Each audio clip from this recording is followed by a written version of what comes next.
इसमें दिया था कि एक सर्कुलर ट्रैक है और 40 सेकेंड्स में 1 रिवॉल्यूशन कंप्लीट हो रहा है।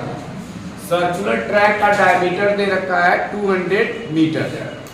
तो पूछा ये है कि 2 मिनट्स 20 सेकेंड्स में कितना रिवॉल्यूशन होगा, कितना डिस्टेंस होगा और कितना डिस्प्लेसमेंट। फिर से सुनो, a circular track whose diameter is given 200 meter and to complete one revolution is given 40 seconds.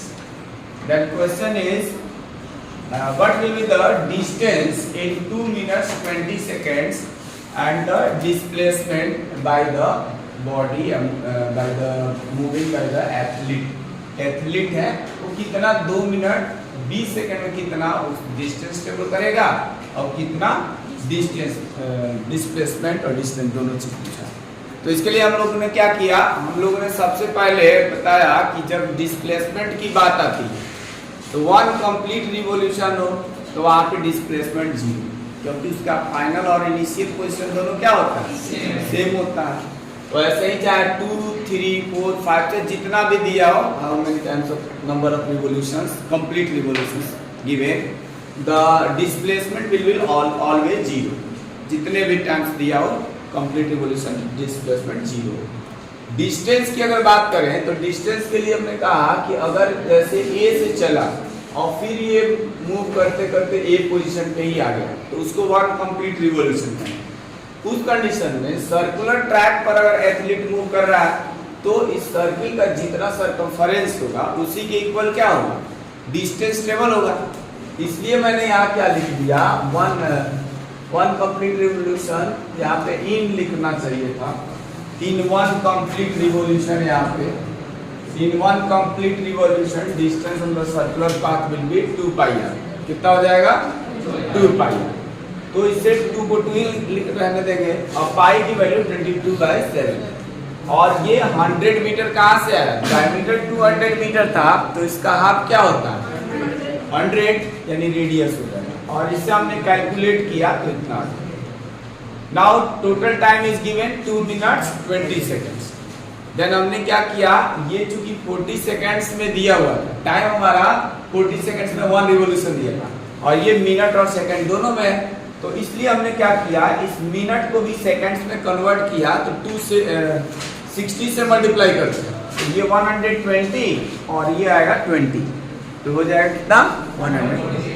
अब हम लोग ने ये निकाल लिया है कि 140 सेकंड्स में कितने नंबर ऑफ रिवॉल्यूशंस होंगे।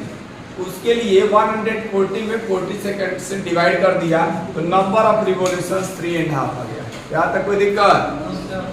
अब इसमें से 3.5 तो आ ही रहा, तो 1 रिवॉल्यूशन में डिस्टेंस 44,000/700 मीटर, तो 3.5 का मतलब 3 2 6 और 1 7/2। एक के लिए इतना मीटर, तो यूनिटरी मेथड पढ़े हैं, 1 के लिए इतना मीटर डिस्टेंस है तो 7/2 के लिए मल्टीप्लाई हो जाएगा। 7 से 7 को कैंसिल किया, 2 से ये 4400 को कैंसिल किया तो आ गया 2200 मीटर। तो ये निकल गया हमारा क्या चीज, डिस्टेंस। अब निकालना है डिस्प्लेसमेंट। तो ये 3.5 जो रिवॉल्यूशंस था, तो 3 तो हमारा कंप्लीट रिवॉल्यूशन है ना, 3 तो होल नंबर है, तो 3 होल नंबर्स के लिए यानी नंबर ऑफ रिवॉल्यूशंस के लिए डिस्प्लेसमेंट हो जाएगा 0। अब बच गया कितना, हाफ। तो हाफ जब से ए से चला और फिर उसके बिल्कुल हाफ का मतलब इसके डायमीटर के अलावा यहाँ पे पहुंच जाएगा, नहीं, इसको हाफ कहेंगे। तो हाफ के लिए डिस्प्लेसमेंट कितना हो जाएगा, for next half revolution displacement will be diameter of the circular track या सर्कुलर पाथ। और डायमीटर दे रखा है क्वेश्चन में 200 मीटर, इसलिए 2 मिनट्स 20 सेकंड्स में डिस्टेंस आ जाएगा हमारा 2200 मीटर और जबकि डिस्प्लेसमेंट आएगा 200 मीटर। ठीक है, नोट करो। नेक्स्ट क्वेश्चन क्या दिया हुआ है, क्वेश्चन ये दिया हुआ है कि कोई अब्दुल है और अब्दुल अपने घर से स्कूल जाता है 20 किलोमीटर पर आवर के स्पीड से। कितने स्पीड से जाता है, 20 किलोमीटर पर आवर के स्पीड से जाता है और रिटर्न आता है उधर से। जब स्कूल से घर रिटर्न आता है तो थोड़ा सा ट्रैफिक कम है और तब उसका स्पीड हो जाता है 30 किलोमीटर पर आवर। क्वेश्चन ये पूछा है कि अब्दुल का एवरेज स्पीड कितना होगा। एवरेज स्पीड के लिए फॉर्मूला हम लोग को, और इसके अलावा क्वेश्चन में कुछ नहीं दिया हुआ, तो हम लोग को एवरेज स्पीड का फॉर्मूला पता है कि total distance total time taken या टोटल टाइम ये होता है।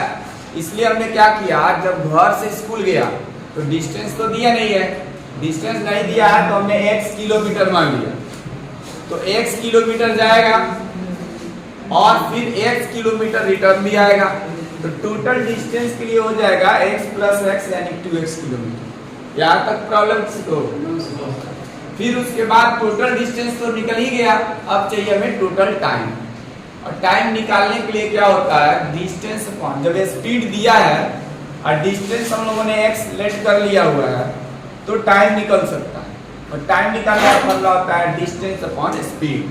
तो एक बार हमने टाइम निकाला है, time taken to go from home to school, नहीं घर से स्कूल जाने का समय निकालने के लिए x किलोमीटर डिवाइडेड बाय ये जाने का स्पीड, एवरेज स्पीड गिवन था 20 किलोमीटर पर आवर, तो उससे डिवाइड किया x बाई 20 HRS आ गया, नहीं HRS बताइए तक बोलते हैं।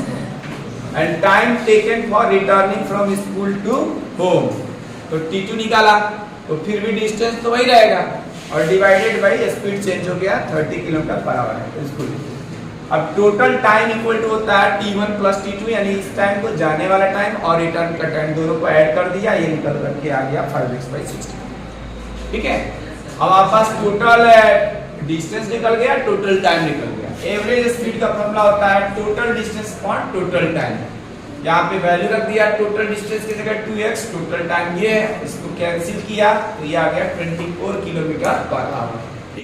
आर्टिफिशियल सैटेलाइट था जिसका मूवमेंट जो था वो एक 42,250 किलोमीटर के रेडियस पर सर्कुलर ऑर्बिट पे वो मूव कर रहा था।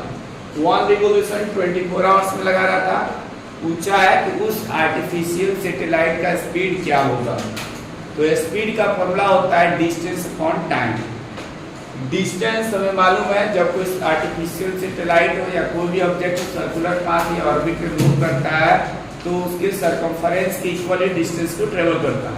तो वन रिवोल्यूशन में टोटल डिस्टेंस हो जाएगा 2πr, तो 2 को 2 ही रहने दिया, पाई की वैल्यू 22/7 और r की वैल्यू के 42,250 किलोमीटर दिया हुआ है, रख दो। इसको कैलकुलेट कर लेना है, डिस्टेंस निकल जाएगा। टाइम ऑलरेडी गिवन है 24 आवर्स और स्पीड निकालना है तो speed equal to distance by time, formula हमने यूज किया और उसके बाद इसको कैलकुलेट करके और इसका जो भी आएगा वो यहाँ से हो जाएगा। ठीक है।